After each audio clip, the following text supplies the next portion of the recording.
Benvenuti dalla redazione TG10, nei titoli gli argomenti che tratteremo in questa edizione del nostro telegiornale. Scoperte 2 piazze di spaccio dai carabinieri a Nocera Terinese, 4 le persone arrestate nell'ambito dell'operazione Happy Hour. Parola d'ordine, ci vediamo per un aperitivo.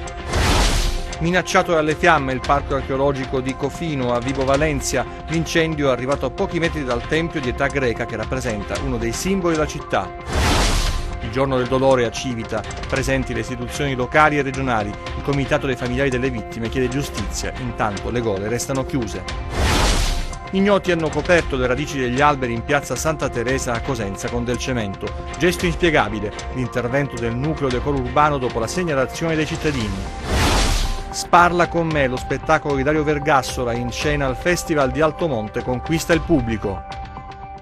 Ancora benvenuti dalla redazione TG10, la cronaca in primo piano, ci vediamo per un aperitivo, era l'invito al telefono, l'incontro avveniva in 2 locali di Nocera Terinese e lì c'era la cessione di sostanze stupefacenti, scoperte 2 piazze di spaccio dai carabinieri, vediamo. L'happy hour, più che una piacevole abitudine, era diventato un vizio per gli avventori di 2 locali che invece di prendere un aperitivo ricevevano dai propri spacciatori dosi di marijuana o cocaina preparata appositamente per loro. L'appuntamento si fissava telefonicamente facendo riferimento ad un normale incontro per bere qualcosa, ma poi, tra i tavoli dei bar, avveniva la cessione della sostanza stupefacente. Le piazze di spaccio, scoperte dai carabinieri, erano 2 ed erano diventate punti di riferimento nel comune costiero di Nocera Terinese. Tra febbraio e maggio 2019, infatti, i militari della compagnia di Lamezia hanno documentato mediante complesse indagini la loro esistenza e il modus operandi. 2 gruppi di persone dediti allo spaccio che senza rivalità si erano divisi da clientela proveniente da tutto il litorale. Oggi, all'alba, i carabinieri di Lamezia, supportati dal personale del nucleo cinofili di Vibo Valentia, hanno dato esecuzione a un'ordinanza di custodia cautelare agli arresti domiciliari emessa dal GIP del Tribunale di Lamezia nei confronti di 4 indagati ritenuti responsabili a vario titolo di spaccio in concorso di stupefacenti, soggetti dai 51 ai 22 anni. Le attività tecniche e i servizi di appostamento hanno permesso di documentare gli appuntamenti nel corso dei quali si discuteva dello stupefacente, del suo prezzo e delle dosi da confezionare. Decine i riscontri in seguito ai controlli eseguiti sugli acquirenti, con il rinvenimento e sequestro dello stupefacente, che hanno evidenziato la presenza di condotte organizzate tutt'altro che occasionali. Inoltre, a nulla è valso l'arresto in flagranza di reato di uno degli indagati, che scarcerato avrebbe ripreso la sua attività delinquenziale. Le cessioni avvenivano nelle attività commerciali in modo tale da sviare l'attività di contrasto e confondere il via vai degli acquirenti con quello della normale clientela. Uno dei 2 titolari degli esercizi commerciali in questione è risultato essere pienamente coinvolto nell'attività di spaccio. Altra vicenda, minacciato dalle fiamme il parco archeologico a Vibo Valentia, l'incendio è arrivato a pochi metri dal tempio di età greca che rappresenta uno dei simboli della città, vediamo. È chiuso il cancello dell'area archeologica del Cofino questa mattina. L'aria è tranquilla dopo la notte di fuoco che ha lambito letteralmente questa che è una zona archeologica tra le più importanti e preziose. Il rogo, poi spento, è arrivato a pochi metri dalla struttura in legno con la copertura di un telone posto a protezione della base dei resti del tempio di età greca dedicato a Persefone, che rappresenta uno dei simboli della città di Vibo Valentia, parte integrante del parco archeologico diffuso che appena sarà ultimato diventerà uno dei fiori all'occhiello della città, una città che nelle intenzioni di questa amministrazione comunale intende puntare sulla cultura per il suo sviluppo. Quello che deve far riflettere è il punto di innesco dell'incendio, che parte praticamente dalla posizione in cui si avvia il parco archeologico. Da qua inizia infatti la recinzione del parco archeologico e da qui è iniziato l'incendio. Ad alimentare le fiamme, sviluppatesi su un vasto fronte, la vegetazione essiccata a causa delle elevate temperature estive che l'hanno resa più sensibile alle fiamme. Ma se, come si suol dire, più indizi fanno una prova, non si può non considerare tutta una serie di coincidenze che diventano allarmanti. Il rogo appiccato ieri sera è coinciso con la giornata della passeggiata archeologica per la città, che ha visto una grande partecipazione, ma soprattutto questo è il secondo incendio in una settimana. Per una seconda volta, dunque, ignoti vandali si sono accaniti contro il patrimonio archeologico ed anche la scorsa volta l'incendio si è verificato nel giorno della passeggiata archeologica, della quale tra l'altro abbiamo anche noi riferito. Solo grazie all'intervento dei vigili del fuoco si è riusciti ad evitare il peggio e le fiamme sono state domate prima che raggiungessero i reperti archeologici. archeologici. Non si può poi non ricordare che circa un anno fa, in occasione dell'inaugurazione del parco archeologico, i soliti ignoti vandali si erano accaniti contro i teloni, squarciandoli irrimediabilmente. A questo punto una domanda è d'obbligo: chi è che vuole il disfacimento socioculturale della città di Vibo Valentia? Il giorno del dolore a Civita, ieri presenti le istituzioni locali e regionali, il Comitato dei familiari delle vittime chiede giustizia, intanto le gole restano chiuse, vediamo. Il dolore è tangibile nel silenzio di Civita, che ieri si è fermata per ricordare la tragedia terribile di un anno fa, un giorno d'estate di vacanza che si è trasformato in lutto. L'escursione e la morte nelle gole del Raganello, in 10 hanno perso la vita. I parenti delle vittime hanno costituito un comitato e chiesto giustizia. Purtroppo il dolore a distanza di un anno è ancora tanto costante e tanto forte. La nostra fortuna è stato avere accanto gli amici, la famiglia, i conoscenti che non ci hanno abbandonato un solo minuto, e anche e soprattutto nei momenti più difficili abbiamo avuto tante persone vicino. L'unico mio rammarico, l'unico mio dispiacere è stato non avere da parte delle istituzioni, dei ministri dello Stato, nessun tipo di supporto. Parlo naturalmente di supporto psicologico, perché comunque perdere un figlio, un fratello, un padre, una madre non è semplice, e poi le circostanze, come è avvenuto, non sono state semplici da superare, pertanto noi non abbiamo avuto nessuno, siamo stati abbandonati a noi stessi. La messa è la fiaccolata in una città velata di tristezza. Tragedia immane che noi abbiamo deciso la giornata odierna di farla in un modo sobrio, di solidarietà, in ricordo soprattutto delle vittime e un abbraccio ai familiari delle vittime e di rispetto alla mia comunità per tutto quello che ha fatto l'anno scorso e per tutto quello che sta continuando a fare. Io credo che la nostra posizione sia quella di dover sempre dare il meglio di noi stessi. E occasioni come queste qua ti portano dentro tanto dolore, tanta voglia di quello che non doveva succedere. È chiaro che un messaggio di speranza me lo porto dentro di me, perché credendo sempre che la giustizia debba fare il suo corso e che ci sia al più presto tutto quello che ci deve conseguire, la mia speranza è quella di sperare che quel giorno venga fatta verità su quella giornata.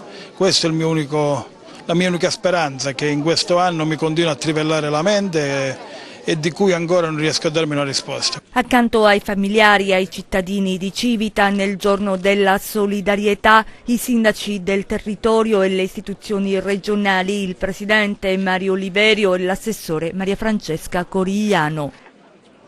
Adesso una vicenda paradossale che viene da Cosenza. Ignoti hanno coperto le radici di alcuni alberi a Piazza Santa Teresa, piazza già attenzionata per il dibattito aperto fra esercenti e cittadini, e con del cemento, un gesto inspiegabile. L'intervento del nucleo decoro urbano è arrivato dopo la segnalazione ai cittadini, è stato risolutore, vediamo.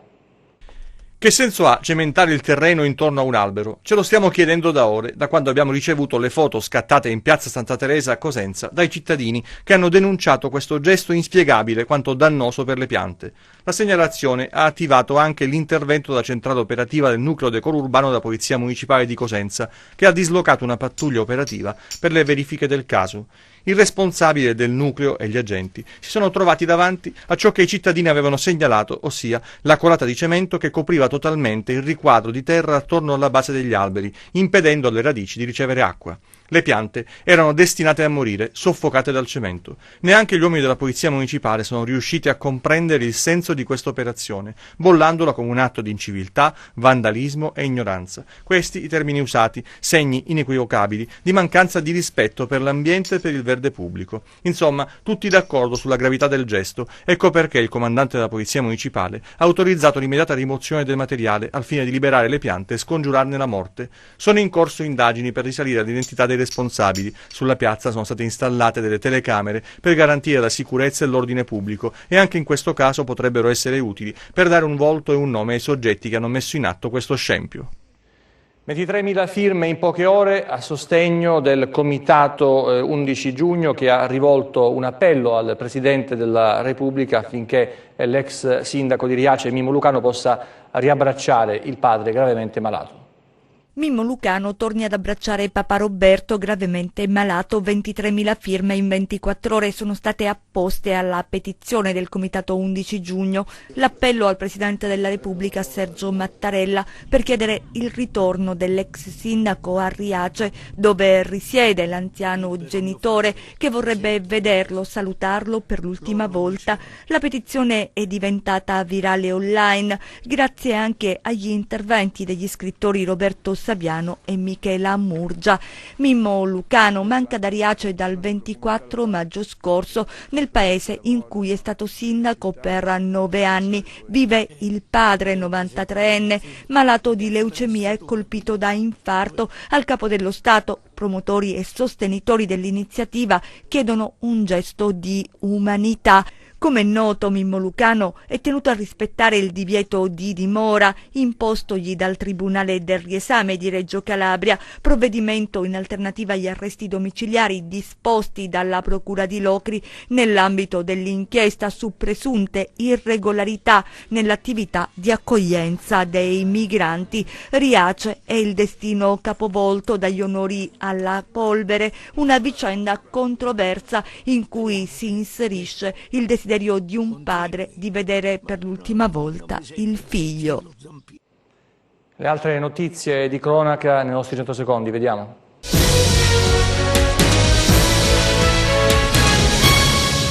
Tragedia a Falerna nel Catanzarese, dove un bimbo di appena 3 mesi è stato trovato privo di sensi dai genitori. Tempestivamente allertato il personale 118 è intervenuto sul posto anche con le di soccorso. I sanitari purtroppo non hanno potuto fare altro che constatarne il decesso. Sono state avviate le indagini e tra le ipotesi c'è quella che si sia trattato di un caso di morte in culla.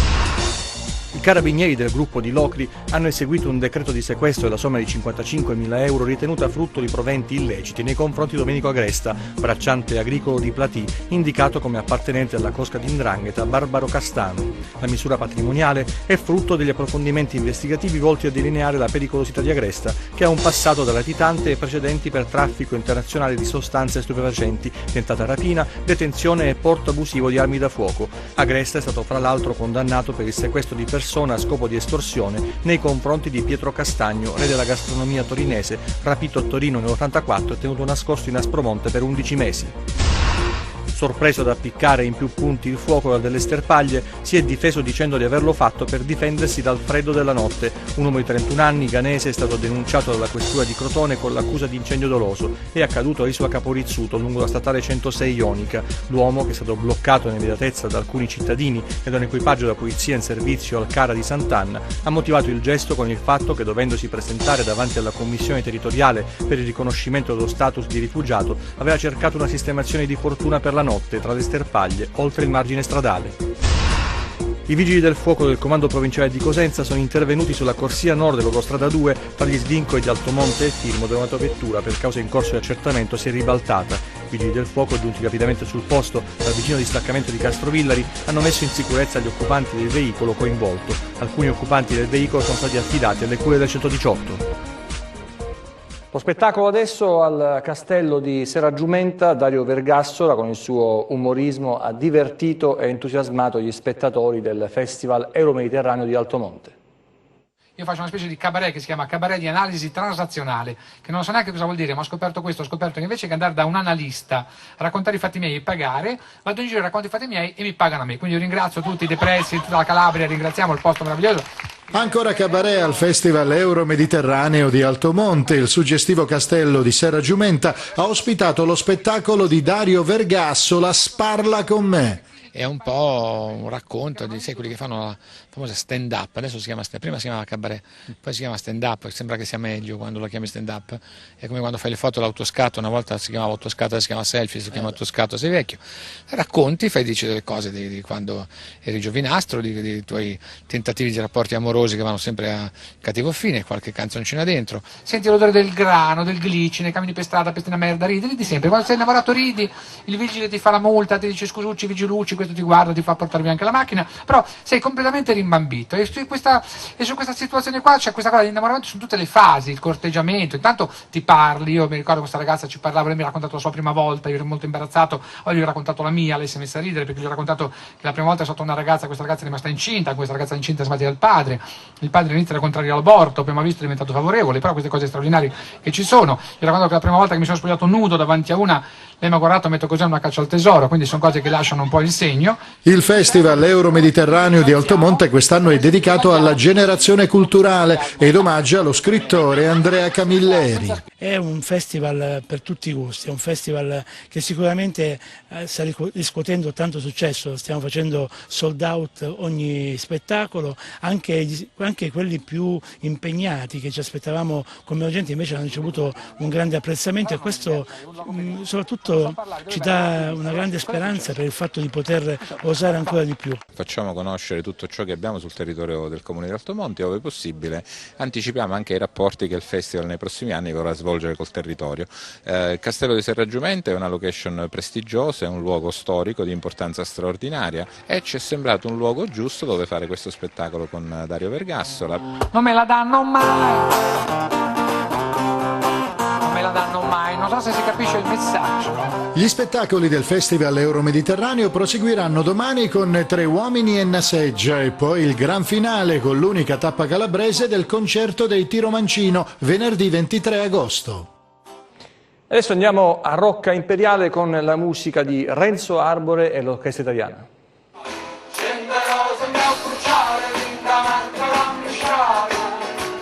A Rocca Imperiale, città del limone, del cinema e della poesia, nel cuore dell'estate viene celebrato con un grande evento il prodotto principe di questa terra, il limone IGP. Quest'anno ospite d'eccezione è stato Renzo Arbore e l'Orchestra Italiana, che dal grande palco dell'Arena del Mare ha travolto migliaia di turisti e visitatori.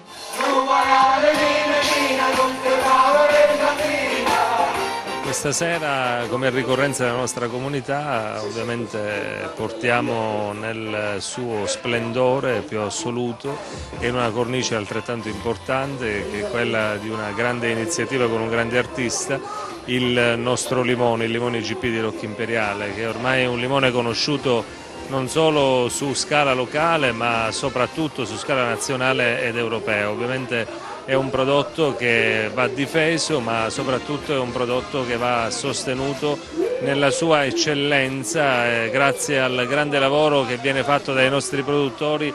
Questo prodotto di punta della Calabria, che è conosciuto oramai in Europa e nel mondo, è un prodotto di primissima qualità che ovviamente noi altri non potevamo ricordare con un'iniziativa di così grande valore e di così grande importanza.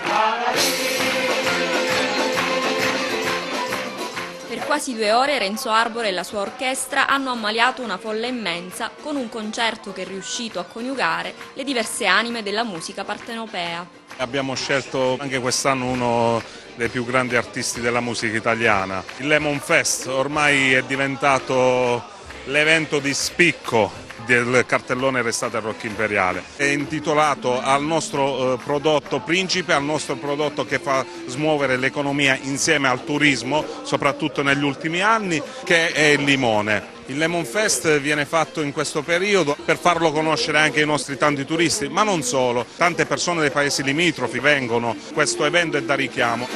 C'è da sottolineare infine la perfetta efficienza della macchina organizzativa che ha reso sicuro e tranquillo lo svolgimento del concerto, mettendo in piedi una vera e propria task force costituita da forze dell'ordine, volontari e associazioni.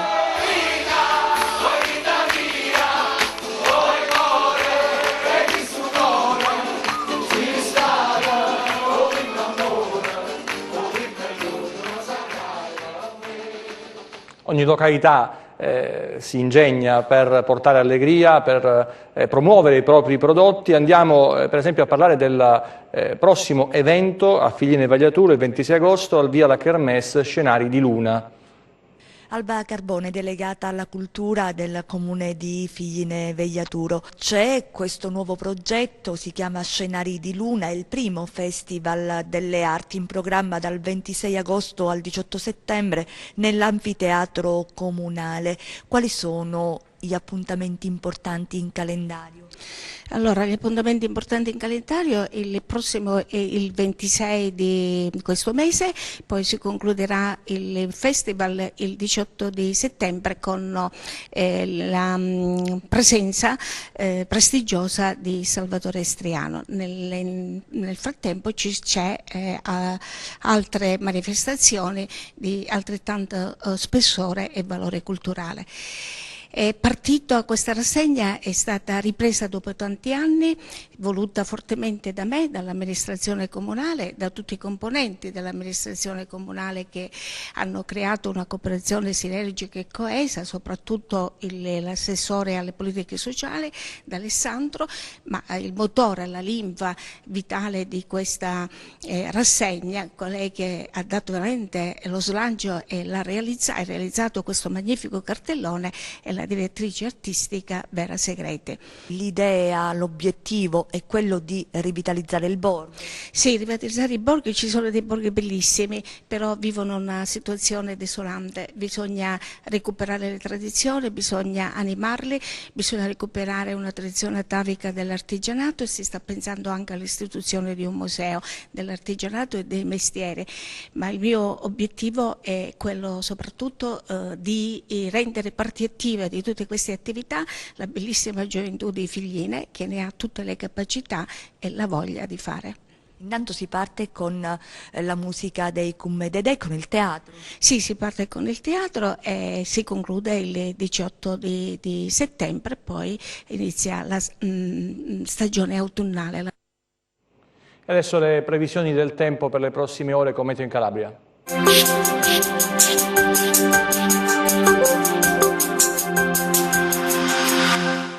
L'anticiclone alimentato da aria calda di origine africana sarà ancora il padrone incontrastato sul bacino del Mediterraneo anche per mercoledì e giovedì.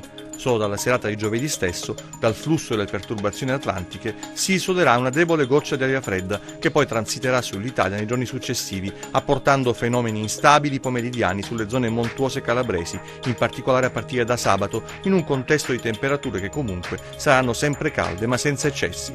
Oggi cielo sereno, poco nuvoloso ovunque. Durante le ore centrali della giornata, aumento della nuvolosità sulle zone montuose con possibilità di rovesci su Aspromonte, Serre Vibonesi e, più isolati, anche sulla Sila. Tali fenomeni comunque saranno brevi e si dissolveranno velocemente nel corso del pomeriggio stesso. Temperature stazionarie. Domani, giornata analoga alla precedente, al mattino cielo sereno ovunque, dalla tarda mattinata sviluppo di nuvolosità cumuliforme su tutte le zone montuose, dove saranno possibili anche rovesci in rapido esaurimento pomeridiano.